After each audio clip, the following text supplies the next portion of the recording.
Bienvenue, vous nous écoutez sur le www.radioalfayda.net. Alfayda, c'est la référence. Médina Ngayen, Médina Sabah, dans la commune de Nioro.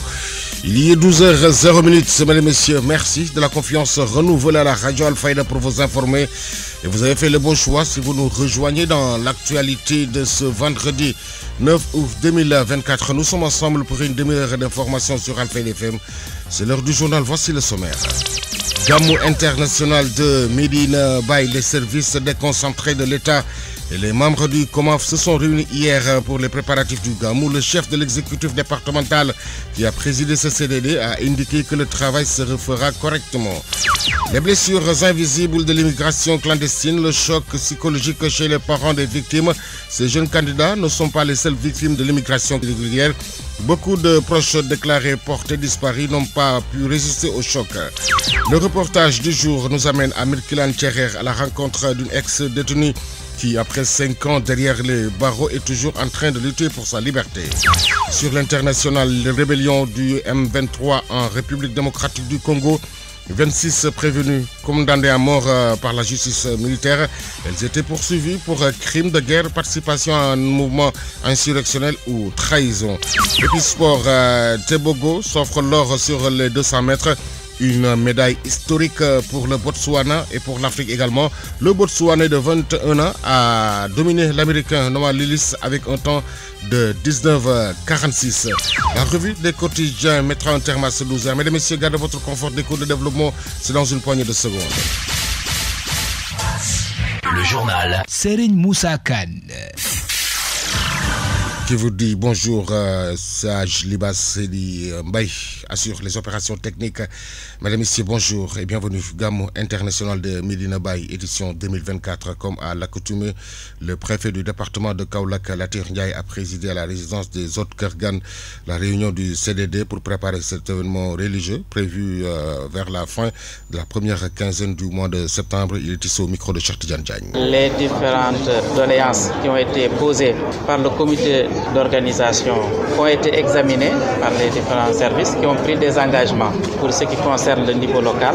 Pour les autres doléances ou décisions qui concernent le niveau régional et le niveau national, elles seront examinées par le CRD, sera convoqué incessamment par le gouverneur et par la réunion nationale qui sera présidée par le ministre de l'Intérieur. Donc d'une manière générale, une bonne partie des doléances, c'est les doléances qui reviennent chaque année. Donc les services techniques sont habitués à les prendre en charge. Et pour cette année également, ils ont pris l'engagement de reconduire les mêmes dispositifs, voire les renforcer. Donc je pense que pour ce qui concerne en tout cas les services départementaux, le travail se fera correctement. D'ailleurs, nous avons pris la décision de mettre en place un comité technique qui va se réunir tous les 15 jours pour assurer le suivi des engagements qui ont été pris par le niveau départemental. À la suite de la réunion du CRD également, s'il y a des engagements qui seront pris par le niveau régional, le comité se chargera également d'assurer le suivi. Je pense que le plus important, c'est d'abord la circulation, la mobilité à l'intérieur de la commune. Nous allons travailler sur le plan de circulation pour l'améliorer. Il y a également la réhabilitation de la voirie urbaine. Donc, la jury a pris à ce niveau des engagements, ainsi que la mairie. Donc, bref, nous pensons que si le comité technique travaille correctement, peut-être on aura une situation assez améliorée par rapport à ce qui s'est passé les années passées. La sera semée, mais on a bon espoir parce que quand même nous avons pas mal de contraintes. Le Gamou se déroule pendant l'hivernage et nous savons que la commune est confrontée à des problèmes d'inondation. Donc c'est un aspect à prendre en charge. Mais je pense que si tout le monde s'engage, on pourra avoir quand même une bonne organisation. Effectivement, donc bien avant le Gamou, je pense que le ministre de l'eau, de l'assainissement et de l'hydraulique avait effectué une visite dès la première pluie. La commune avait rencontré quand même assez de difficultés à ce niveau. Et cette visite du ministre nous a permis de prendre un certain nombre de mesures qui a permis vraiment d'améliorer la situation. Le préfet du département de Kaolack, Latir Ndiaye, qui réagissait au micro de Cheikh Tidiane Diagne. Lors de ce CDD, Cheikh Tidiane Diagne, vice-président du COMAF, estime que des efforts particuliers doivent être consentis pour améliorer l'état de la voirie urbaine et des axes routiers qui mènent vers Kaolack. Il est ici au micro de Cheikh Tidiane Diagne. Des sollicitations que je préfère à la place de doléances vont tourner essentiellement autour des questions de voirie urbaine, parce que connaissant actuellement l'état l'État de la ville de Kaolack. Je pense que des efforts particuliers doivent être faits pour améliorer l'état de la voirie urbaine. Toutes les populations qui vont ruer vers Kaolack ont besoin de circuler librement et pour qu'il y ait une mobilité parfaite, vraiment, il faudra que l'État, à tous les niveaux, fasse des efforts pour améliorer l'état de la voirie urbaine et des axes routiers qui mènent vers Kaolack actuellement. À côté de ça également, on aura besoin d'efforts particuliers sur les questions d'hygiène et d'assainissement. Vous savez, comme nous, que le Mawlud va être célébré cette année en pleine période hivernale et qui dit hivernage parle nécessairement de la gestion non seulement des eaux usées, des eaux pluviales, mais également du ravitaillement en eau potable. Et vous verrez que vraiment c'est une question importante parce que l'eau, source de vie, est indispensable pour la tenue correcte d'un événement de ce genre. C'est la même chose également pour les questions d'électricité. Vraiment, on a discuté de toutes ces questions et la Sénélec nous a rassurés à travers l'ensemble des engagements qu'elle a dit avoir pris ici pour nous accompagner dans l'organisation du GAM. C'est la même chose au niveau de tous les autres services techniques qui étaient là à côté du préfet. Ils ont pris des engagements, mais l'homme propose et Dieu dispose. Nous prions ce bon Dieu-là de nous accompagner pour qu'on puisse organiser le Mawlud dans les conditions les meilleures. Elle est pour le moment prévisionnelle parce que dépendant de l'apparition du croissant lunaire. Nous avons retenu pour le moment le 15 septembre 2024. L'actualité régionale, nationale, c'est sur Alfayda FM 90.1. Émettons depuis Medina Baye, immeuble Cheikh Imam Hassan Cissé, studio Ali Moumara, Alélo. L'info se poursuit sur la référence. Immigration irrégulière au-delà de nombreuses pertes en vie humaine. Le phénomène de l'immigration clandestine est à l'origine de multiples cas de détresse. Les jeunes candidats ne sont pas les seules victimes. C'est le cas de Mamadou Saoudi Carlos, père de Cheikh Sow, résident à Passoir. Une information par rapport à son fils, il est ici au micro de Cheikh Tidiane Diagne. Le 7 octobre jusqu'à nos jours, nous n'avons aucune information par rapport à l'existence ni depuis la Mauritanie, ni au Sénégal, ni en Europe. Depuis plus de 7 mois, je suis en train de faire des recherches. Multiples recherches ont été faites de mon côté depuis la Mauritanie. J'ai même contacté les consulats marocains d'Arla, Tanger. J'ai consulté après des informations recueillies de part et d'autre. Il y a beaucoup de Sénégalais aujourd'hui qui sont dans les prisons marocaines. Ce qui m'a permis, à partir de mes relations, d'avoir le numéro de l'ambassade Rabat, de consulat de Rabat, l'ambassade Casablanca, de même que Dakhla, et même également que Tanger. J'ai envoyé même les photos et toutes les informations nécessaires par rapport à mon fils et à ses camarades qui ont quitté ici, comme je vous le rappelais, dès le début de mon speech, le 7 octobre 2023. Jusqu'à présent, je n'ai aucune information. À part des prières nocturnes que j'ai fait de des érudits qui m'ont révélé que mon fils est encore vivant. Il est dans les liens de la détention. Plusieurs érudits, entre parenthèses qu'on est en Wolof, de l'Istikhar, de grands érudits me l'ont fait. Mais ils m'ont toujours affirmé que mon fils n'est pas mort. Il est dans les liens de la détention. Donc, j'en lance un appel aux autorités actuelles. Vraiment, il y a beaucoup de Sénégalais aujourd'hui qui sont entrés dans les pays maghrébiens, le Maroc, l'Algérie, la Tunisie. Et même hier, j'ai eu des informations que même il y a des Sénégalais qui sont à Libye et au Niger, qui vivent là-bas le calvaire. Beaucoup de proches des candidats déclarés morts ou portés disparus n'ont pas pu résister au choc psychologique qui les étreint. Mamadou Saoudi Carlos déverse sa bile sur les nouvelles autorités.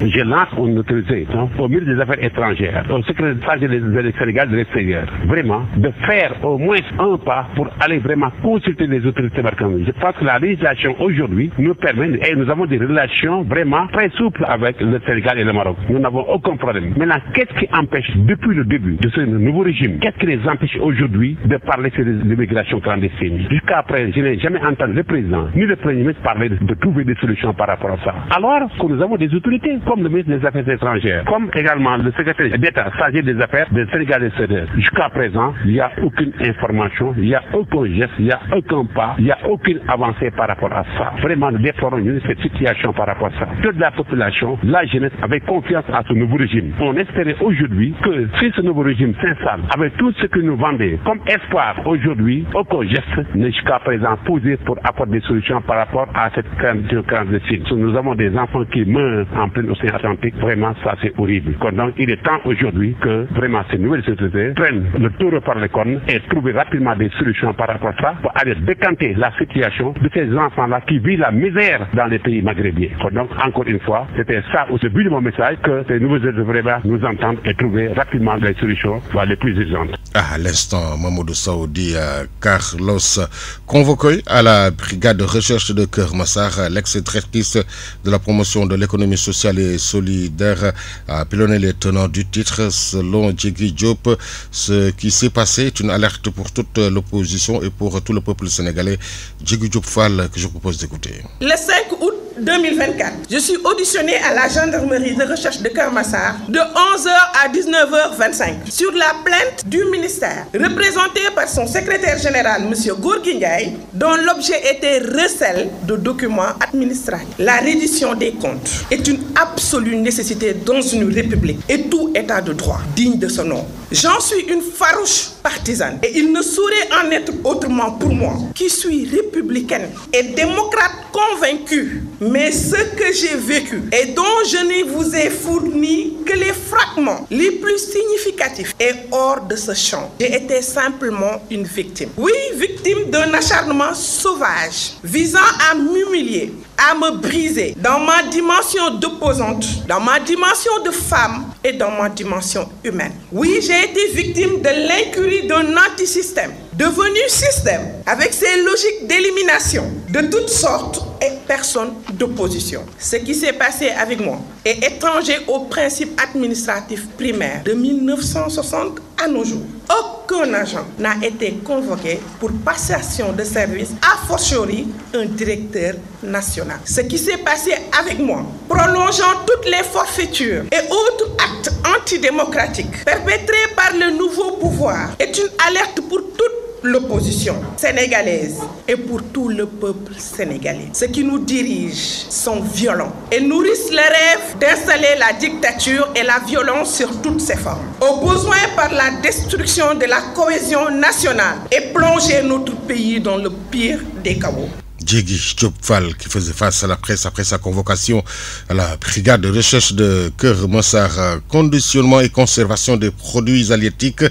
La ministre des Pêches et des Infrastructures maritimes et portuaires, Dr Fatou Diouf, lors de sa visite au complexe frigorifique, a félicité l'ANAM qui a initié ce projet. Aujourd'hui, nous avons effectué une visite au niveau d'abord du complexe frigorifique de Hann, qui est en cours de construction, mais dont les travaux aujourd'hui sont achevés à presque 97%, et qui est venu à son heure, parce que comme vous le savez, c'est important le conditionnement, la conservation, n'est-ce pas, des produits halieutiques. Et nous profitons de l'occasion pour féliciter l'ANAM, donc, qui a initié ce projet. Et malgré quand même quelques désagréments, on a pu avoir ce résultat-là. Et nous espérons quand même pouvoir bientôt incessamment l'inaugurer pour le bénéfice des acteurs. Parce que dans des situations comme ça aussi, il faut privilégier les acteurs, se concerter avec les acteurs, faire de sorte que les projets que l'État initie bénéficient effectivement à ces acteurs. Après le complexe, nous avons visité également le quai de Hann, le quai de pêche de Hann. Et nous avons donc pu de visu constater les différents problèmes qui sont vécus au niveau de ces sites. Et vous avez visité avec nous le quai qui est destiné aux produits qui sont exportés vers l'Europe. Nous avons également pris connaissance des difficultés que ceux qui étaient sur le quai, qui étaient destinés aux produits de l'Afrique, également ont des difficultés. Nous avons pu constater toutes les difficultés, faire les visites nécessaires et nous allons prendre les mesures nécessaires pour corriger en tout cas tout ce qui doit l'être. Voilà, avant même de terminer avec le quai de Hann, nous avons également visité ce site-là où nous sommes, à Thiaroye, donc dans ce centre de fumage où on voit les femmes de Pencum Sénégal travailler ici. Nous sommes venus aussi pour les encourager en tant que femmes. Nous pensons que c'est important d'aller vers l'autonomisation des femmes. Et nous le voyons quand même des battantes, des travailleurs. Nous sommes venus donc pour les encourager, mais également pour constater les problèmes. Et vous avez vu avec nous lors de la visite guidée qu'il y a des problèmes de canalisation, autres problèmes. Donc nous allons également essayer de trouver une solution à l'ensemble de ces problèmes. Pour ce qui relève du ressort de notre département, parce que peut-être il y a des questions également qui relèvent du ressort de notre ministre, mais pour ce cas-là également, nous allons faire le plaidoyer nécessaire pour une prise en charge de toutes les questions qui sont portées à notre attention. La ministre Dr Fatou Diouf préconise un EP national concernant ce secteur, qui a souligné également lors de son entretien que l'administration va accompagner, mais il faut que les acteurs soient au premier plan. La visite s'est poursuivie à Thiaroye où la ministre a rencontré les acteurs du centre de fumage composé de femmes. Oui. Déjà, vous avez remarqué avec moi que dès que nous l'avons vu, ça nous a marqué et nous avions appelé les services pour demander qu'on appuie. Mais pour le cas de Anne, comme j'en ai discuté avec le préfet, c'était assez compliqué parce que Anne était une sorte de réceptacle de déchets venant de la baie de Anne, mais également d'une partie du littoral. C'est pourquoi même quand vous nettoyez aujourd'hui, demain aussi vous allez retrouver la même situation. Mais ce n'est pas une raison aussi pour baisser les bras. Nous avons instruit et je pense que c'est certainement que ça va se faire. Donc qu'il y ait un entretien permanent pour donner un meilleur visage quand même à ce qui est là. Et même également au quai ici également. Mais pour cela aussi, l'administration va accompagner, mais comme on l'a dit lors des journées Set-Setal, il faut également que les acteurs soient au premier plan. Parce que je pense que celui qui est responsable avant tout de la propreté de son environnement immédiat, c'est celui qui y séjourne tous les jours. Donc les acteurs qui travaillent ici, je sais qu'ils sont en train de nettoyer, mais nous les exhortons encore à le faire plus de manière permanente pour qu'au quotidien, on ait des endroits propres. Voilà, nous avons noté tout cela et nous allons voir au niveau parce que ce n'est pas nécessaire que l'État investisse des milliards pour que ces infrastructures soient laissées telles quelles, qu'on ne les utilise pas. Et donc nous allons en concertation avec les acteurs, voir au niveau du ministère ce qui est possible pour faire les travaux nécessaires pour que ces infrastructures soient opérationnelles. Mais vous voyez, il n'y a presque pas de bateaux étrangers dans le cadre des accords, à moins que ce soit un bateau qui pêche de manière illicite, qui n'a pas d'autorisation. Mais les seuls bateaux que nous avons, ce sont les bateaux de l'Union européenne. Je pense qu'il nous faut faire une sorte de ndep national, parce qu'il y a des problèmes d'accord, mais je pense qu'il y a des problèmes, chacun voir à son niveau. La pêche artisanale doit faire des efforts, la pêche industrielle doit faire des efforts, également l'administration doit faire des efforts. Et je pense que si nous combinons l'ensemble de ces efforts, nous aurons un système de gestion qui sera satisfaisant pour tout le monde. Vous suivez le journal. Sur Alfayda FM, la radio qui vous informe partout que vous soyez dans le monde. 12h, bientôt 17 minutes dans la commune de Ndjedjeng qui polarise 58 villages et privés de son développement pour manque d'infrastructures routières et qui est moteur et qui les handicape, qui handicape le développement en tout cas et l'écoulement des produits ici dans la commune. Aline Badara Diop.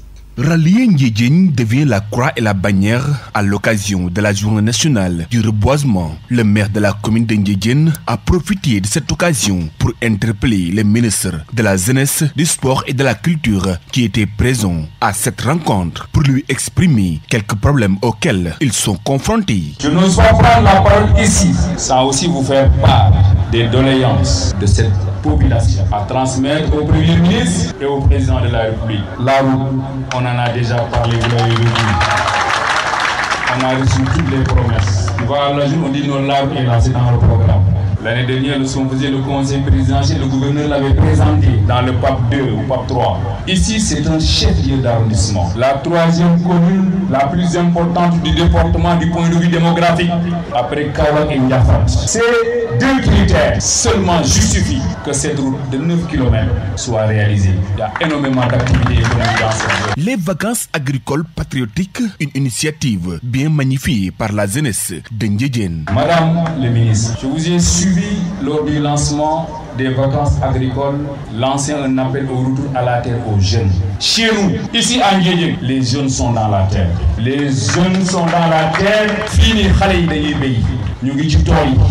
Bo rombé fi amo sax forçat. Waye nak li manqué moy moyen de production, moy capacité de production. Amna ñuy gorgolu.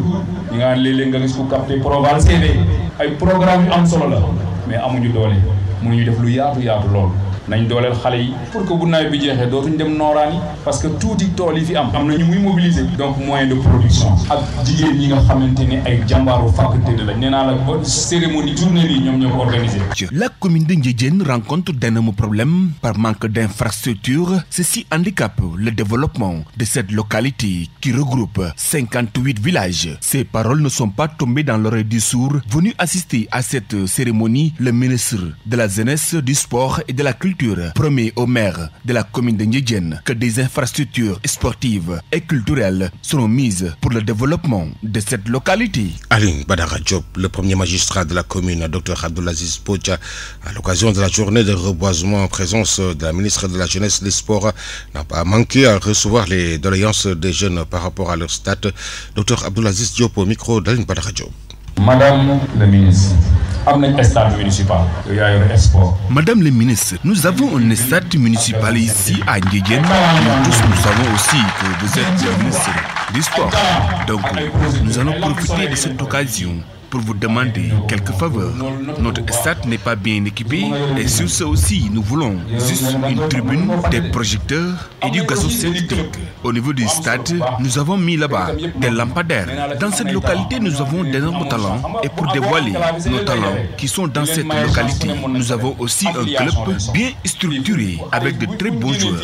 Dans ce département, nous avons battu pas mal d'équipes, à savoir l'équipe de Landengue, de Dr Mokumba Diouf et d'autres équipes qui sont dans le département de Kaolack. Nous voulons juste une affiliation pour pouvoir compétir dans les autres départements et dans les autres régions. Nous vous remercions vraiment de votre présence à cette occasion.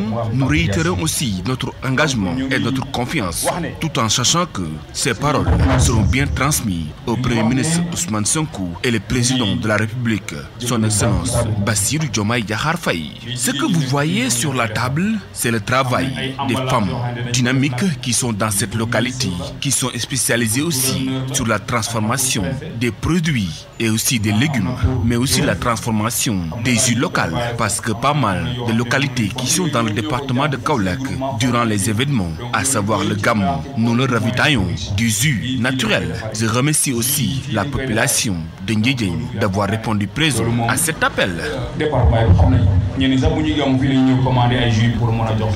De Djedjen, nous voici à Vili Ngara où la mairie a dégagé une enveloppe de 8 millions pour les ASC et les artistes. Cette cérémonie de remise de la subvention aux différents acteurs de la commune. Moussa Diallo, conseiller du maire au micro de Babacar Diouf. De la commune de Vélingara qui a eu à donner les subventions aux ASC de la commune de Vélingara. Comme il le dit tout de suite le président de la zone, il faut d'abord féliciter le maire parce que d'habitude nous avons toujours reçu les subventions après le championnat, mais pour cette année nous avons pu discuter avec le maire afin que les subventions puissent être dégagées avant même le démarrage des compétitions pour permettre aux ASC de bien se préparer afin d'affronter le mouvement navétane. Je pense qu'aujourd'hui c'est une chose qui est réalisée. Je pense qu'aujourd'hui le maire a eu à prendre 30 ASC de la commune qui ont eu des subventions de 100 000 francs par équipe. Ensuite, le maire a donné une subvention de 600 000 francs au club Carole de Vélingara, une subvention de 200 000 francs au club de basketball de Vélingara et aussi une subvention de 200 000 francs au club des artistes et le club Escale de Vélingara. Le maire a aussi donné une subvention aux artistes de la commune de Vélingara et il projette aussi de donner une autre subvention aux communicateurs traditionnels. Je pense que c'est une enveloppe globale de 8 millions que le maire aujourd'hui a eu à distribuer. Et ce qu'il faut saluer aussi, le maire a rappelé l'initiative qui a été en tout cas prise pour refaire les projecteurs au niveau du stade. Inch'Allah, l'entrepreneur est venu jusqu'ici. Ils ont lancé le marché et je pense qu'Inch'Allah, incessamment, l'entreprise sera sur place pour démarrer le chantier du stade et des projecteurs pour que les gens puissent compétir normalement même. 12h22, si vous nous rejoignez dans l'actualité de ce vendredi 9 août 2024, le reportage du jour s'intéresse à une ex-détenue qui a, après 5 ans derrière les barreaux, est toujours en train de lutter pour sa liberté et son épanouissement face à des êtres surnaturels. Neifatou Cissé s'est rendu à Birkelane Tcherer. Sa vie en prison lui a enseigné beaucoup de choses. Ndeye Yacine Kassé, plus connu sous le nom de Ndeye Ndiaye Kassé, habite dans le quartier à Birkelane. Depuis son élargissement de prison, elle vit avec les membres de sa famille. Ce qui lui est arrivé a stoppé depuis ses activités. L'oisiveté en prison continue pour elle, pourtant loin du milieu carcéral. Arrêtée pour incendie volontaire de lieu habité, elle bénéficiera d'une peine qui la ramènera chez elle. Revenant sur le crime qui l'avait amené derrière les barreaux, elle pointera du doigt les djinns qui lui font faire certaines choses qu'elle finit toujours par regretter, comme le jour où elle a mis le feu dans la chambre de l'un des membres de sa famille.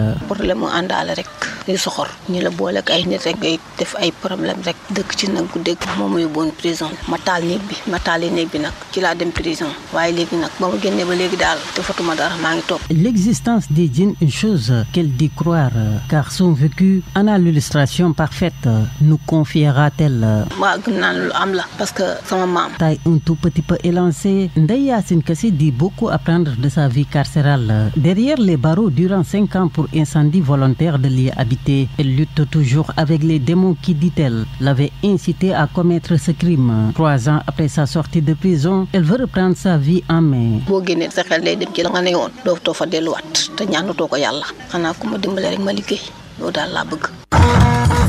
Actualité internationale.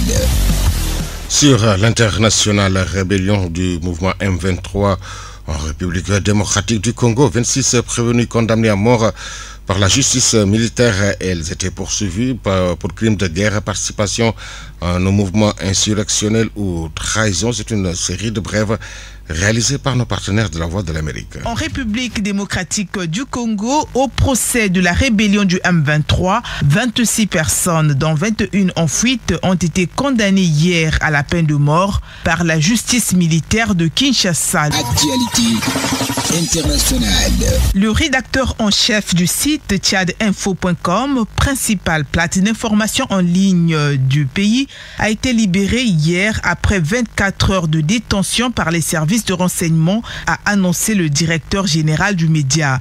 Notre rédacteur en chef a été libéré en fin d'après-midi après avoir été entendu pendant 24 heures dans les locaux de l'Agence nationale de sécurité.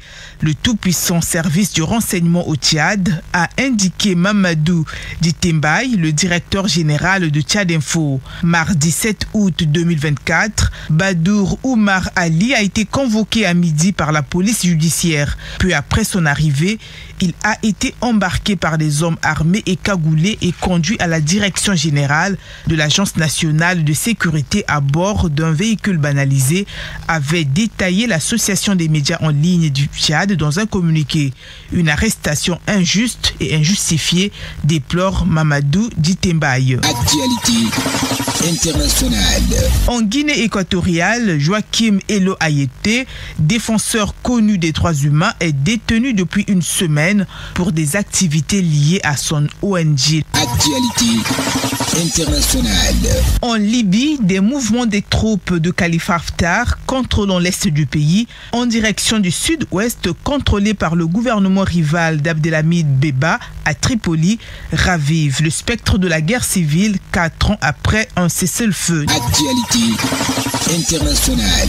L'ancien président de la Confédération africaine de football CAF, le Camerounais Issa Hayatou, est mort hier à la veille de ses 78 ans à Paris en France. Il a dirigé notamment la CAF pendant 29 ans et a assumé les fonctions de président par intérim de la FIFA en 2015. Actualité internationale. Les États membres de l'ONU ont approuvé hier leur premier traité pour lutter contre la cybercriminalité. Un texte immédiatement fustigé par les défenseurs des droits humains et les grandes industries de la tech qui alertent contre un outil de surveillance mondiale. Le nouveau traité, qui pourra entrer en vigueur après avoir été ratifié par 40 États, vise à combattre plus efficacement la cybercriminalité et à renforcer la coopération internationale en la matière, citant notamment les images pédopornographiques ou le blanchiment d'argent. Et sport.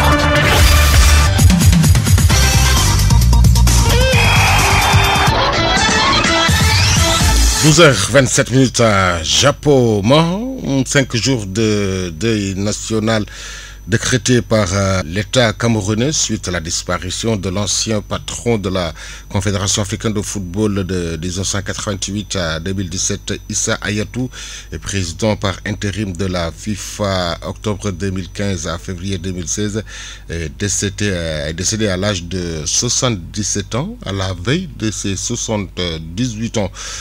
Jeux Olympiques Paris 2024, finale 200 mètres, le Botswanais de 21 ans, Tessil Tebogo, s'offre l'or devant l'Américain Lillis avec un temps de 19,46. Nouveau record d'Afrique pour ce Botswanais de 21 ans. Tournant football, le Maroc en bronze après avoir écrasé l'Égypte 6-0. C'était hier lors du match de la 3e place. La finale est prévue ce soir à 16h. France joue l'Espagne. Chez les femmes, le match de la 3e place se joue entre l'Espagne et l'Allemagne. Basketball en dames, demi-finale, les États-Unis vont affronter l'Australie et la France joue la Belgique. La finale chez les hommes est prévue demain à 19h30, France-États-Unis, un remake de 2001.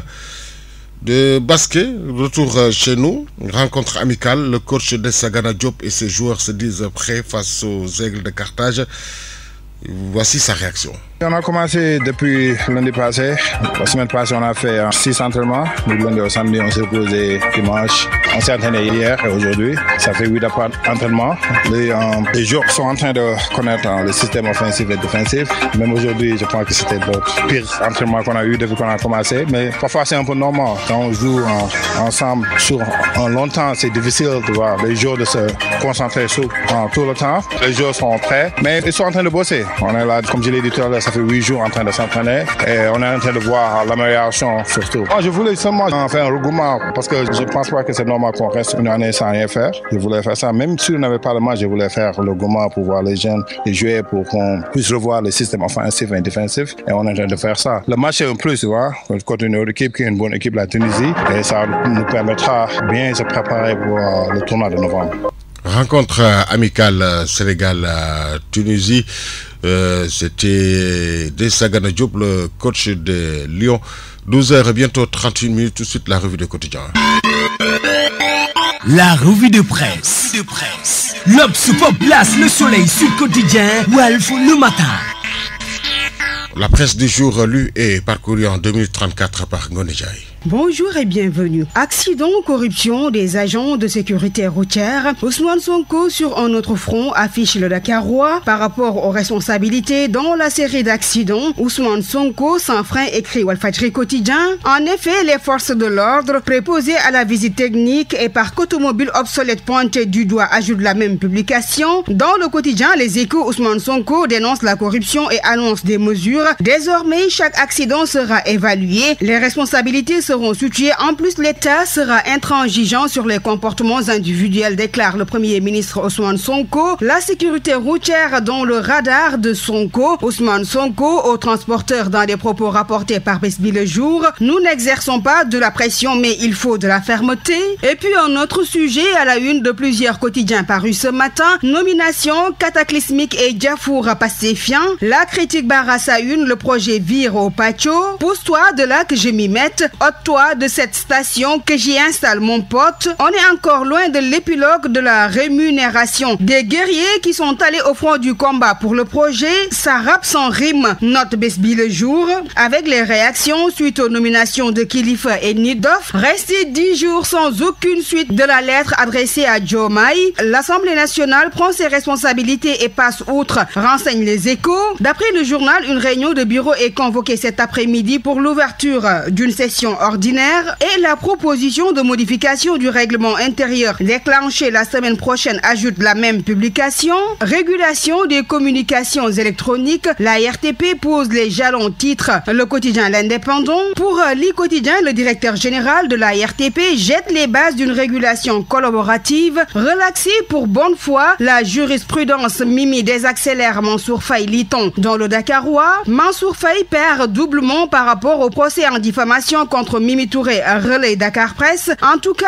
pour l'Info Quotidien, Mansour Faye échoue à faire condamner Aminata Touré. Mimi joue et gagne, souligne Sud Quotidien de son côté. Poursuivons toujours cette revue des quotidiens. La LONASE octroie 25 millions à l'ONPN pour soutenir les pipis de la nation, mentionne le Dakarois. Enfin, terminons en sport cette revue des titres. JO 2024, élimination du dernier espoir Combé Sec. Le Sénégal rentre bredouille de Paris, informe le Dakarois Sport. C'était tout pour la revue des titres. Merci de l'avoir suivi et très bonne lecture. C'est la fin de cette présente édition. Une mise en onde de Sidi Haj Libas Mbaye. Merci à toute l'équipe qui a permis à sa réalisation. La rédaction en chef a été assurée par Elhaj Ibrahima Gaye. Était devant ce micro, Serigne Moussa Khan. L'info revient dans moins de 27 minutes. Ce sera en Wolof avec Mariam Abba tout de suite. Le rappel de ce qui a fait l'essentiel de ces 12 heures. Gamou international de Medina Baye, édition 2024. Les services déconcentrés de l'État et les membres du COMAF se sont réunis hier pour les préparatifs du Gamou. Le chef de l'exécutif départemental qui a présidé le CDD a indiqué que le travail se fera correctement. Les blessures invisibles de l'immigration clandestine, le choc psychologique chez les parents des victimes. Ces jeunes candidats ne sont pas les seules victimes de l'immigration irrégulière. Beaucoup de proches déclarés portes disparues n'ont pas pu résister au choc. Le reportage du jour nous a amené à Mirkelan Tcherer, à la rencontre d'une ex-détenue qui, après 5 ans derrière les barreaux, est toujours en train de lutter pour sa liberté. En seconde partie, vous avez suivi l'actualité internationale, la page sportive et la revue de quotidien. Mesdames et messieurs, merci de nous avoir accueillis dans l'intimité de chez vous et excellente suite des programmes sur la 90.1.